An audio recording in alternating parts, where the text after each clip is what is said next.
వాలంటీర్లకు తాను వ్యతిరేకం కాదని కానీ వాళ్ళ పేరుతో రాజకీయం చేస్తే వ్యతిరేకమని అన్నారు టీడీపీ అధినేత చంద్రబాబు. రావులపాలెంలో ప్రజాగళం సభలో మాట్లాడిన చంద్రబాబు పెన్షన్ల పేరుతో రాజకీయం చేస్తున్నారని ఆరోపించారు. ప్రభుత్వ ఉద్యోగులు ఇళ్లకు వెళ్లి పెన్షన్ పంపిణీ చేయలేరా అంటూ ప్రశ్నించారు.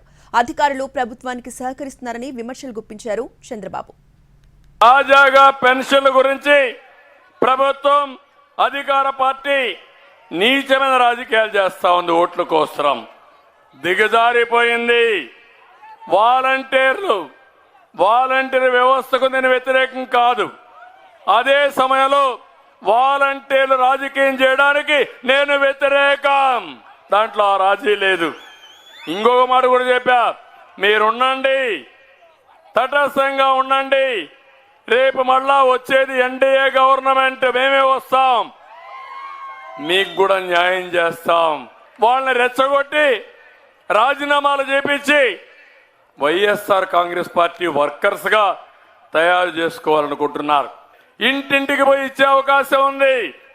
కానీ కోడి కత్తి డ్రామా కమల్ హాసన్ చేసిన పని మీరు చూస్తే ఈయనకు సానుభూతి కావాలి. బాబాయిని చంపేసి సానుభూతి తెచ్చుకుని 2019లో ఓట్లు సంపాదించాడు. కోడి కత్తి డ్రామా ఆడి ఈయన ఏదో చంపడానికి కోడి కత్తో చంపేస్తారంట. ఆ డ్రామాతో సానుభూతి సంపాదించాడు. ఇప్పుడు వృద్ధుల్ని ఇతనే చంపేసి బాబాయ్ మారిగా మన వల్ల చనిపోయారని చెప్పి డ్రామాలు ఆడాలనుకుంటున్నావా కోడి కత్తి కమల్ హాసన్?